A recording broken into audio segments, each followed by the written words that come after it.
আনন্দ সংবাদ, আনন্দ সংবাদ, আনন্দ সংবাদ কিংবা শুভ সংবাদ। যে সমস্ত বৌদিরা এই শীতে মূলো খেয়ে লেপের ভিতরে যে সমস্ত বৌদিরা পাত করেন, তাদের জন্য এক নতুন প্রতিযোগিতার আয়োজন করা হয়েছে, বৌদিদের পাদার কম্পিটিশন। এই প্রতিযোগিতায় যে প্রথম স্থান অধিকার করবে তার জন্য 1,00,000 টাকার স্বর্ণ ট্রফি পুরস্কৃত করা হইবে। যারা যারা নাম লেখাতে ইচ্ছুক তিনারা যোগাযোগ করুন ভূঁইয়াপাড়া অম্ল গ্যাস্ট্রিক কমিটির সঙ্গে। আর দেরি নয়, আর অল্প সময়ের মধ্যেই আমাদের পাদার কম্পিটিশন আরম্ভ হতে চলেছে।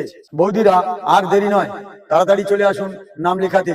জীবনে আমি অনেক প্রতিযোগিতার নাম শুনছি, কিন্তু এই পাদার যে প্রতিযোগিতা, এর নাম কাই আমার বাপের জন্মে আমি শুনিনি।